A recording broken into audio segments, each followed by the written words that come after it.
वायु पुराण में लिखा है कि तर्पण में अगर तर्पण का जो जल है उसमें तिल डाल करके तो तर्पण आप कर ही रहे हैं। अगर उसमें थोड़ा पानी गर्म किया जाए और उसमें कपूर डाला जाए, ऐसा तर्पण करने से हमारे पूर्वजों के साथ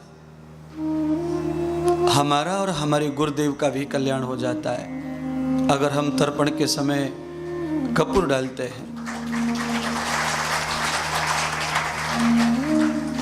अगर हमें भक्ति में सिद्धि चाहिए, जप में, तप में, साधना में, तो हमें तर्पण के जल में शहद डाल के तर्पण करना चाहिए। तो हमारी खूब भक्ति बढ़ती है, खूब हमारे अंदर तप बढ़ता है, जप बढ़ता है।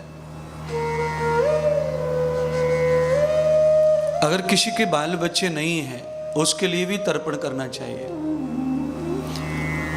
30 साल तक की कोई महिला बांझ है, निपुती है, पुत्र नहीं है, तो वायु पुराण कहता है कि ऐसे जोड़े को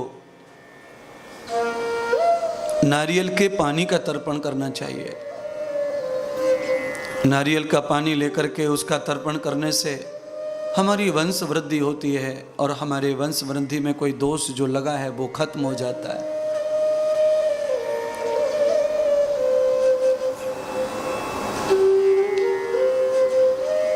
उसी तर्पण विधि में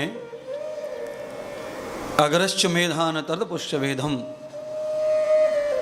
अगर हम तगर की लकड़ी, औषधि आती है तगर नाम की, अगर वो तगर डाल करके औषधि का तर्पण करते हैं तो हमारी गई हुई संपत्ति वापस आ जाती है।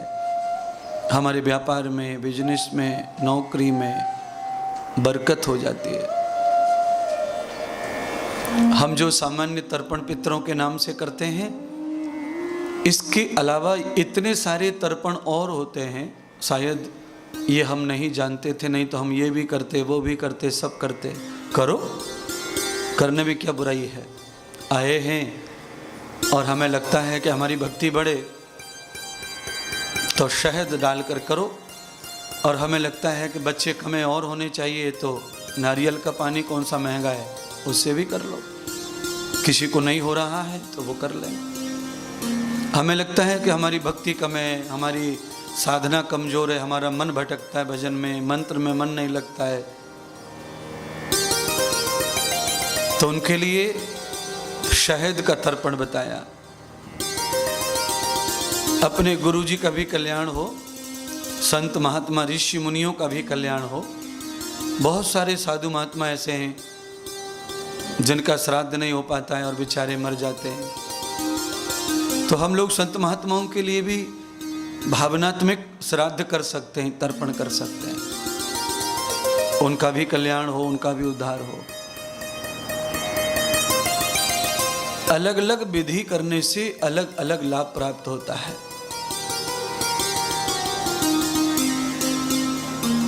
हर चीज का अपना महत्व है, स्वाद है, और हर चीज के कर्म का विधान और फल है जो हमें प्राप्त होता है। जैसी भी हमें जरूरत हो वैसा आचार्य को बता के तर्पण विधि करनी चाहिए। और तर्पण विधि हम गया जी में आकर कर लें या घर पे भी कर लें तो भी उसका फल मिलता है। हम घर पे भी चाहें तो कर सकते हैं।